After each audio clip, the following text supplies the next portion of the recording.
Welcome to Back Yourself, BackChat's new podcast speaking to business leaders and decision makers. This week on the show, Paul Natoli, CEO and founder of Grounded Construction Group. We speak about resilience, risk-taking, and the facts about building something from the ground up. It's a great episode. Hope you enjoy.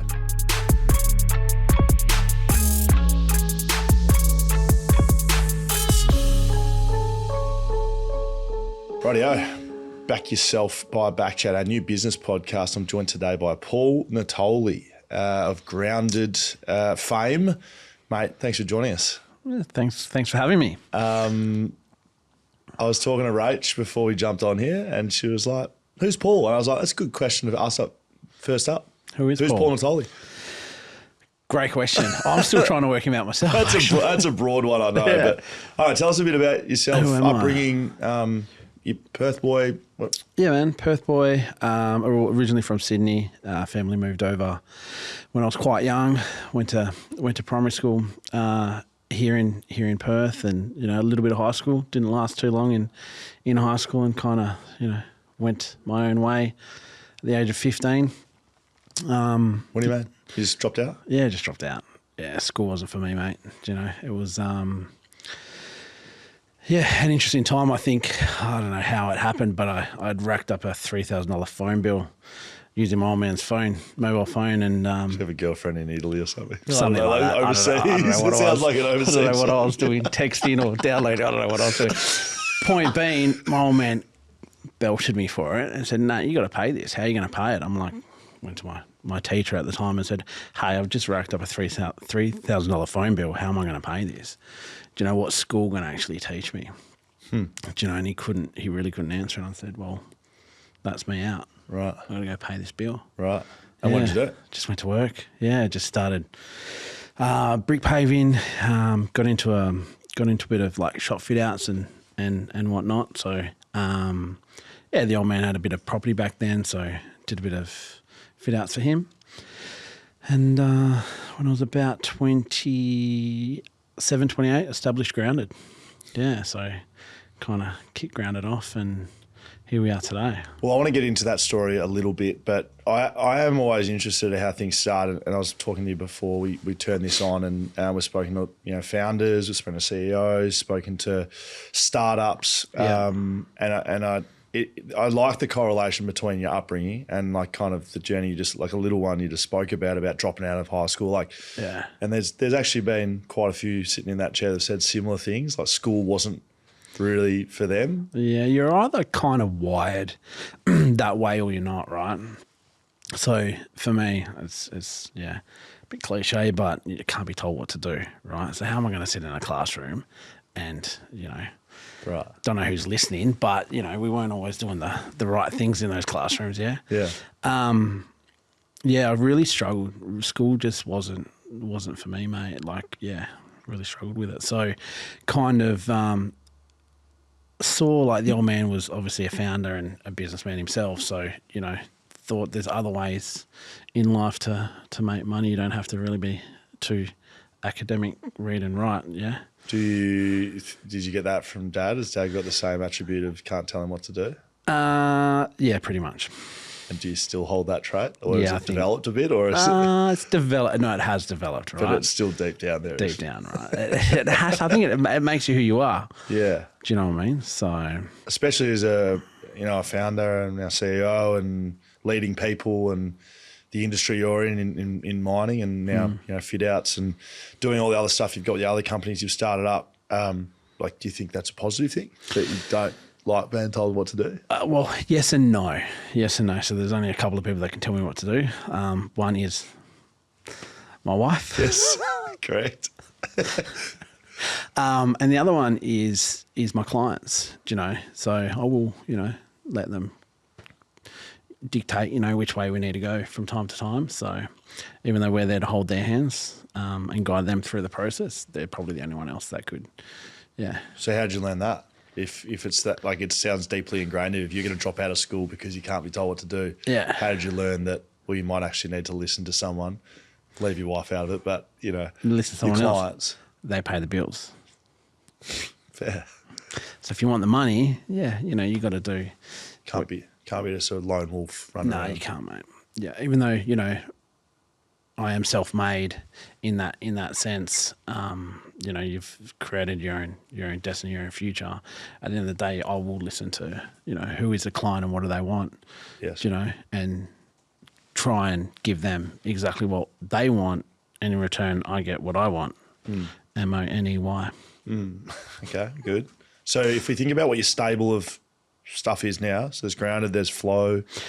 Yeah. So I like to sort of go to the finish, or not the finish, but like where you are now, so people can understand your story a bit, and then I want to know how you got there. But what are you doing right now? Like what's the consortium? So the Grounded group of companies. So you've got Grounded Building Tomorrow Together, which is the mining and construction building arm, where we build non-processed infrastructure, mining villages in remote locations.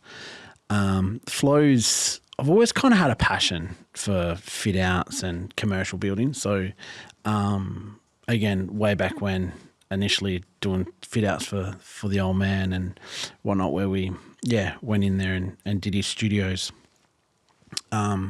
So kind of had an eye for that detail in the fit out space. So started Flow. We've got our own hire and logistics arm as well. We've got a lot of plant equipment, our trucks, and also our rental fleet for mining camps and villages, where we will rent all the buildings to mining companies who need accommodation. So we've got that kind of section, and then also Shra, which is my own private development as well. So starting to get into the whole, I guess, build, own, operate side of it, which will generate another type of passive income. So if it started with you, yes, how many people are involved now across all of those you just said? So we fluctuate. So we peaked at about 300 people, sitting on about 80 at the moment, and looking at possibly ramping back up again very, very soon. Okay, so that's what you're doing now, and that's what's going on. But yes. You just said when you're 27, 28, you started Grounded. Yep. By yourself. How's it start? What is it? Just an idea you come up with? What's the story with it? Yeah, interesting. So a couple of steps back, I actually had a business partner in another mining construction company. Went our own ways. So I think I was 26 then when I set that up. So 27, 28 when I started Grounded. And just promised a mate, he had a couple of houses that he needed, modular houses installed in Onslow. So I said, I'll do them, put these houses in for him. And on the back of that, gave us 30 houses for Rio Tinto to install. So did that, and away it kind of went. So and then you're like, I need to kind of just not be just chucking houses up. You need a business, company structure. I don't know. Everything. Yes. Yeah. Builder's ticket, the works. Right. Yeah. Structure, understanding. Yeah. How business works. Right. Right. Yeah. And you didn't know that at the time? It's not that I didn't know it. I've always kind of had that eye for it, that passion in business, and always, at a young age, I guess learning from the old man, and seeing what he did. So always kind of had that business hat on. Like what I'm getting at is, like, I feel like a lot of people in business and startups and entrepreneurs and founders, and there's not really you didn't work for 10 years as like the founder course or like the entrepreneur course of business, and you kind of learn on the fly a little bit. Like, would that resonate with you? 100%. 100%. No different to your first job at Macca's or whatever it might be. Like I say it till today, fake it till you make it. You've got to learn somewhere. You've got to start somewhere. Yeah, there's a textbook that can tell you how to do it, but until you actually operate that plant equipment, will you actually know what you're doing? There is no real recipe. I think it's you learn by making the mistakes. You learn by trial and error. Right. Yeah. And you'd meet a lot of people in your industry. Do you think that holds true across everybody? Absolutely. And probably the biggest things for me that got me through all those early years was latching onto a mentor, for sure. Having someone that you could idolize, or you could actually bounce your ideas off, or that was, you know, willing to give you the information and the knowledge to help you grow your business. You know, very much in business is about making mistakes and, you know, and whatnot. And, you know, if these guys can help you, I guess, fast track that or give you the advice you need, so you're not making the same mistakes. So who was that for you? Who's your mentor? Yeah, absolutely. Tom Mangione would have been my mentor. Right back in the beginning, very early years, you know, good old Tommy's flies under the radar, very much so. And how does that come about? Like, you meet him somewhere like, hey, yeah, can we be mentor? Like, I'm just sort of, you know, people listening to this, I would say there'd be like young people listening, and there might be, you know, people in business listening, and, you know, I think sometimes it's like, oh yeah, I've got a mentor and his name's Tom, but like, how do you become one? Yeah, how do you become one? But how do you get a mentor? Yeah, well, exactly right, and great question. So I would have been young when he was I reckon I was about 26, right, and I was sitting. I think I might have even been living in Melbourne at the time, but I was flying to and from Perth to Melbourne, and Melbourne to Perth, and I was having a plate of pasta, funny enough, at the Italian club when I first met him, and I was telling him, oh, you know, I'm wanting to get into these mining camps and blah, blah, blah. And he's kind of looked at me in a bit of an eye roll. Who is this kid? Like, you know, and he's flicked me one of his business cards, not knowing I knew him as a bin man, Instant Waste, right? So he's the owner of Instant Waste. Right. But he's also, he also owns AMS, which is Aussie Modular Solution. And he would build these dongers. So he'd give me one of his business cards, and I'm like, oh, you got another business, you know? And kind of just catching up with him and going, hey, mate, like it was literally regular catch-ups every few weeks, just, yeah. Are you forcing that a bit? Oh, not forcing, sorry, are you driving that? No, we both were. Yeah, he was really much checking in on me as well, you know? And it wasn't until, well, he was the mate that ended up giving me, you know, my first crack at grounded, right? Some 2-3 years later. Right. Yeah.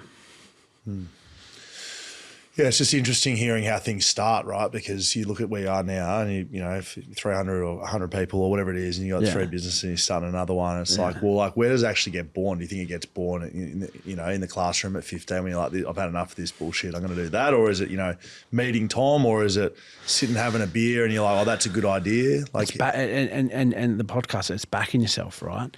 And it really, really is. And yeah, we've got an idea, or this could be a good idea, but it's how do you see that through? Do you know? And you've just got to you've just got to start. There's no other explanation. You just got to give it a crack. Do you know? But by latching onto those mentors, or, you know, like Tommy for me, and hearing the stories, you know, which I will not share. Kind of sworn under secrecy, and knowing, you know, the amount of bins, the amount of trucks, you know, and the sheer volume and where they started to where they are, it's phenomenal. And you think to yourself, fuck, if you can do it and you dropped out of school, I can do it. Like, why can't I? Right. Do you know what I mean? I'm kind of hearing and I think that's where we kind of connected, because, you know, couldn't read, couldn't write, you know, struggled with all that kind of academic side. But you actually couldn't read and write? As in, like, struggled, man, like big time. If you'd be, I can't, like, you know, you're on your phone and you type words and and the words try and do the spell check. Yeah, the words can't even work out. Like, the spell check can't work out what I'm trying to say. No, I just think it's interesting. It's great honesty and vulnerability, really. Like, to be like, well, open book, man. Like, it is what it is. Do you know? But obviously, I can read emails and type emails. Don't get me wrong. You know, someone can. Yeah, the EA is very good at it.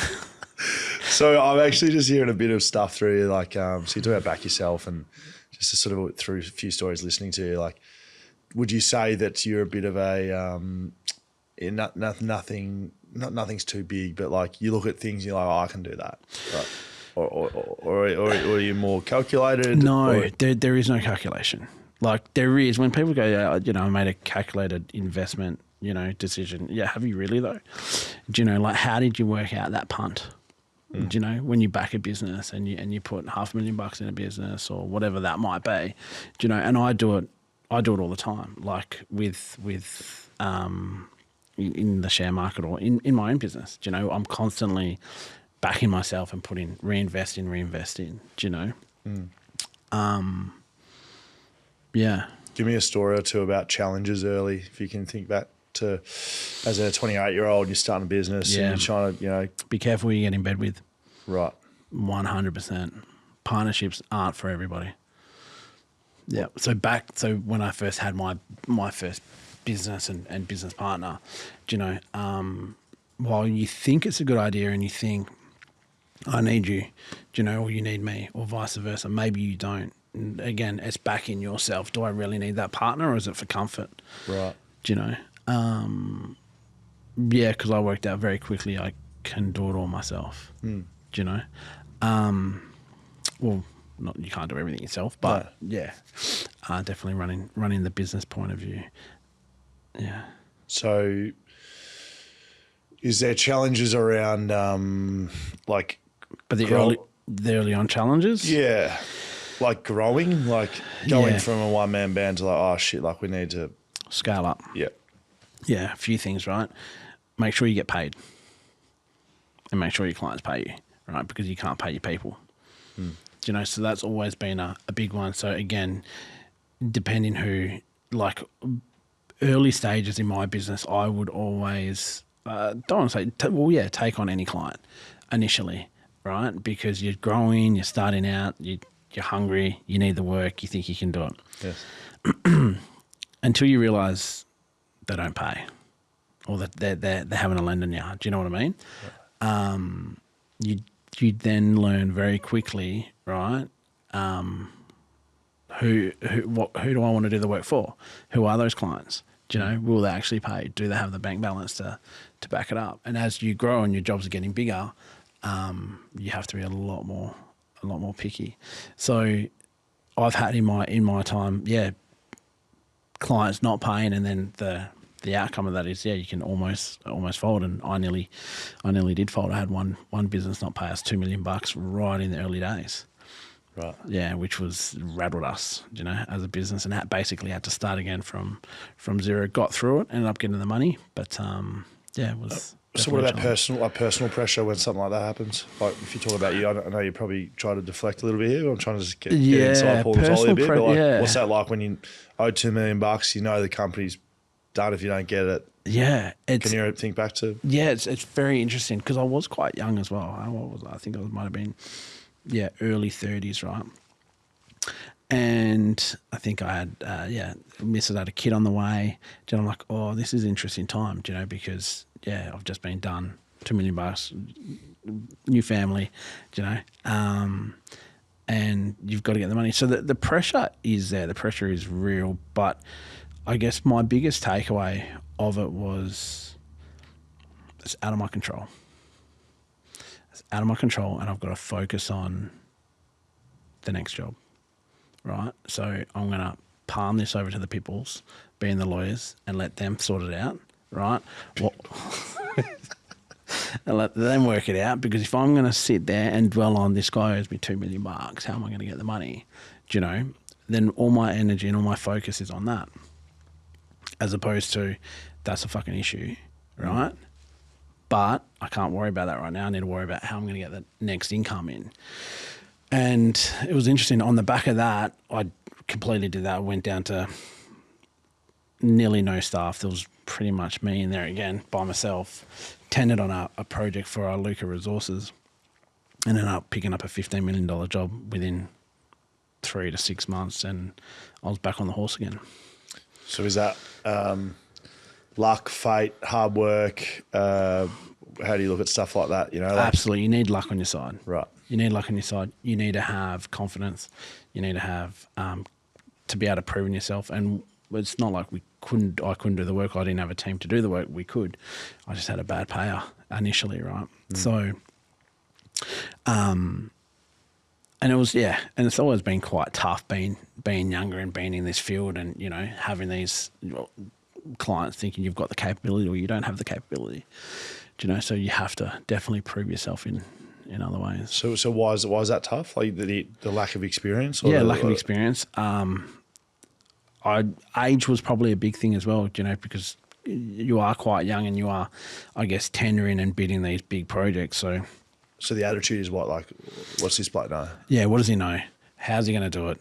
Does he ever have the money to do it? When we're talking big contracts of say $15 million, you've got to put up a $1.5 million bank guarantee.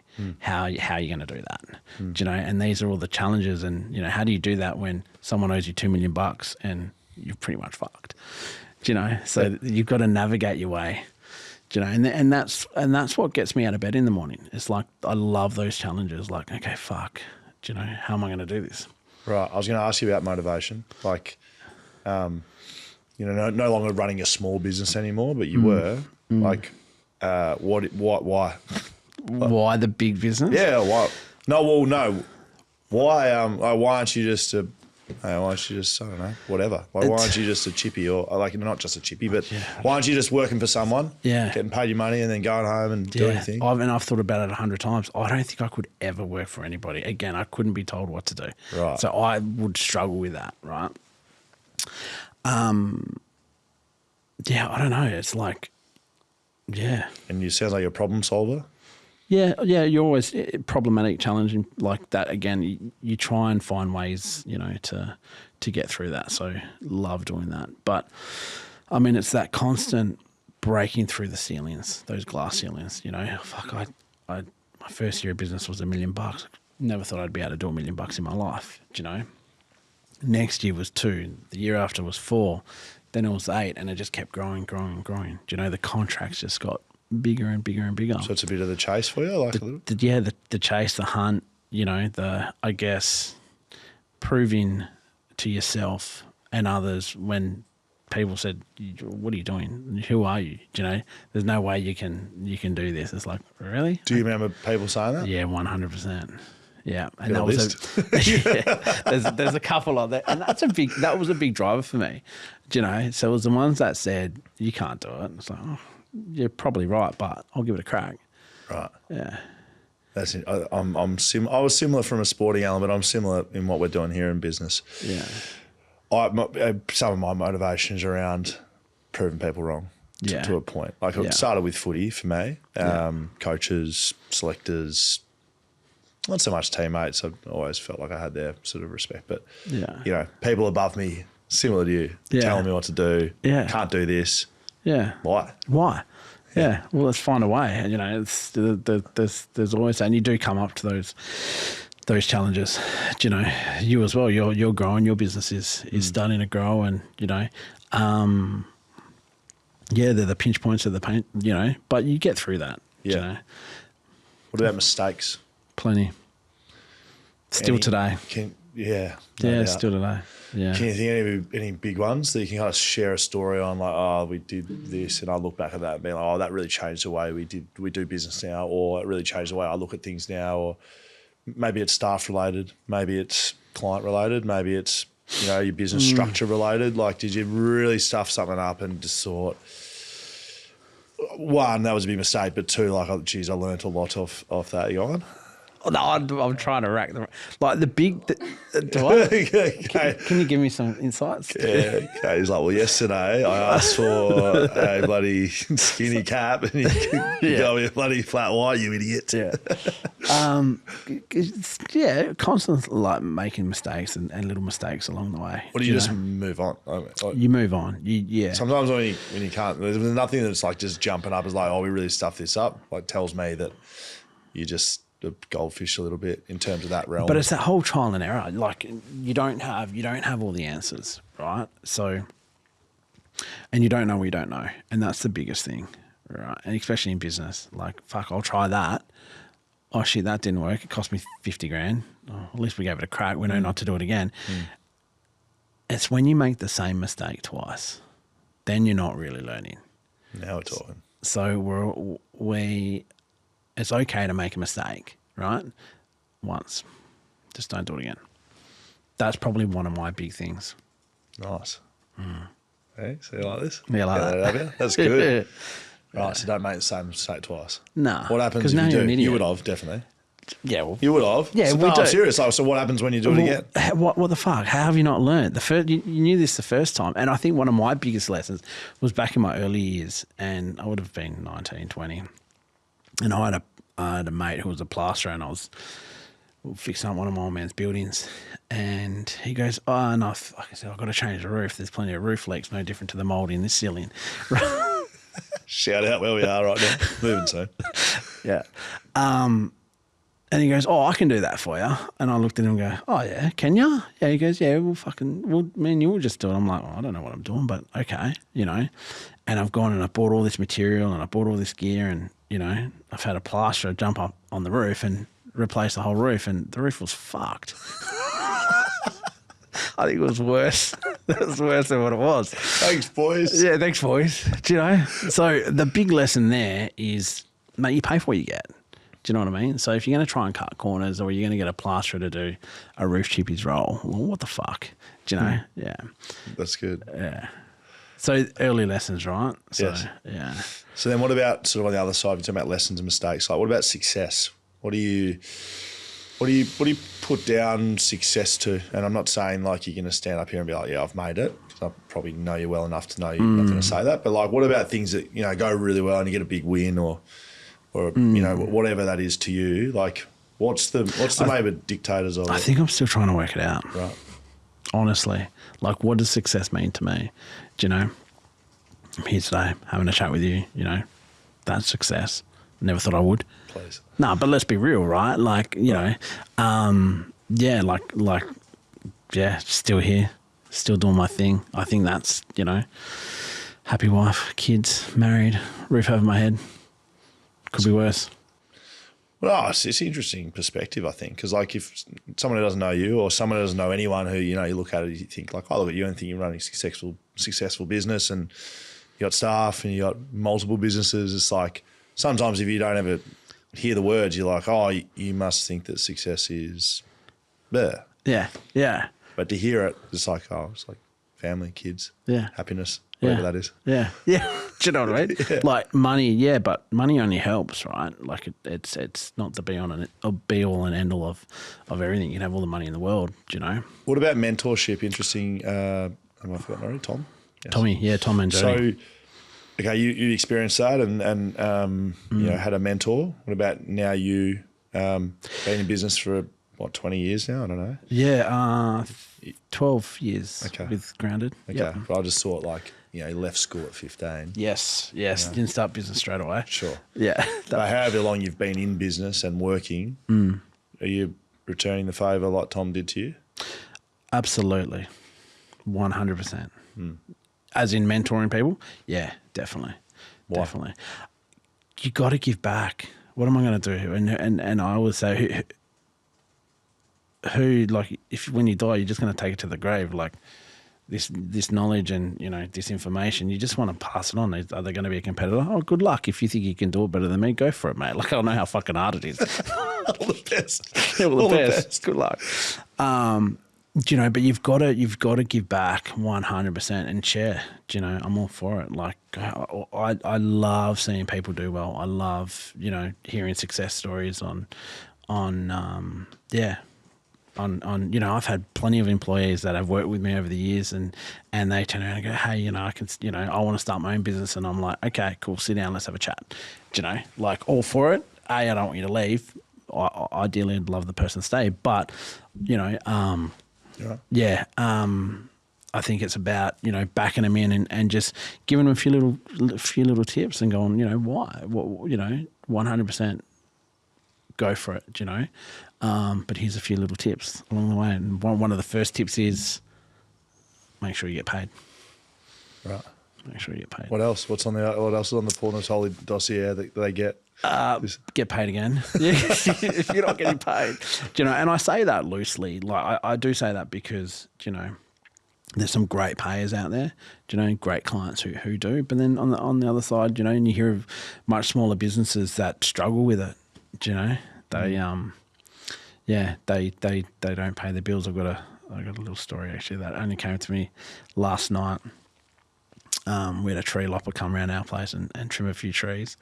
Mrs. organises all that stuff, and I think we owed him owed them $800, but she forgot like to pay the bill, and it just kind of slipped her mind. Again, make sure you get your bills paid, right? And she sent a reminder, and it had like an interest thing of $3,000, and the missus was busy going through some stuff at the time, so it slipped her mind. Anyway, the lady was like, "Yeah, we have that interest recurring on our bills because we get a lot of people who don't pay us, and it's just more of a scare tactic. But hey, listen, seeing what you've just gone through, don't worry about paying the bill. Go book yourself a nice massage or something." She totally voided the invoice, and I went, "What the fuck? Like, literally, who does that?" I said, "Babe, pay it forward. Like, go buy her some flowers or go send her something." Like, it was a really nice gesture. She's actually done that. But, there's not enough good cunts in the world, hey? Mm. That's good. Yeah. Are you offering to avoid any invoices along the way? Yeah, you're getting the offer. Definitely not, But we're not avoiding any. That's good. What about staff and kind of like, again, I guess coming back to the fact that you start by yourself and you might have a partner and a mentor, but really it's Paul. And then you're now a CEO and you're managing staff. You're making decisions, but you're managing culture. How do you go with that? Let's be real. Like, I couldn't do it without my team. 100%. I've got an elite senior management team that helped me along the way, and really, I'm there for them, I'm there for them to annoy and also, support. So that's how it really, that's how it goes. Yeah. Wouldn't be here today if it wasn't for the team around me. How do you go with exercise? I hear you've been walking. Yeah, I hear you've been sort of getting some paths torn into the office floor by doing pacing around. I just ask because I think, again, it's depending on who's listening to this, like definitely there's the business side, but then there's like the mental and the physical side as well. Yeah. So daily routine is normally up at around 5. You're always kind of up just before. But it's sauna and ice bath. It's that fight with that ice bath every morning, and it's yeah, every morning. If you can mentally get through that, and sit in there for a few minutes, and so you like that? Love it, mate. It's like your mind's like, bring it on, bring it on, bring it on. Yeah, 100%. Right. Yeah, sauna and ice bath every single morning, sometimes twice a day, depending on where the head's at. And that's my real release. Good. So that's physical. Then what about mental? And again, like take away the business side, but like, are you someone that I don't know, like honestly, like, it's hanging out with the kids, right? And you'll get this. And sometimes it's just like last night I was just wasn't reading. I was like, Eva, do you want me to read to you or do you want me to tell you a story? She's like, tell me one. I'm like, okay, fuck. Now I've got to make something up. But that's your release where you can just send your mind into wherever the fuck it needs to go. Yes. To stop thinking and worry about, where am I going to get that next job from, or has that client paid that bill, or because is that what it is? Like, man, you go home and you go, fuck, I've got 80 mouths to feed at work, and I've also got mouths to feed at home. So you're always like, on that merry-go-round.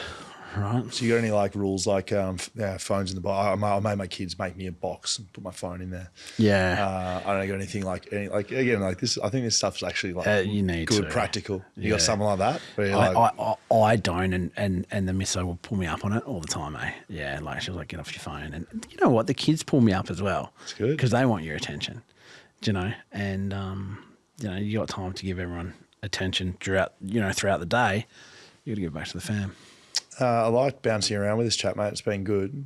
Has been a bit scattered. Yeah, it's good. It's how it's meant to be. If you think about sort of the whole sort of picture of things, and I know we don't dive into day-to-day operations, but that's not what this podcast is. I'm more interested in the journey and the little like lessons we can learn along the way.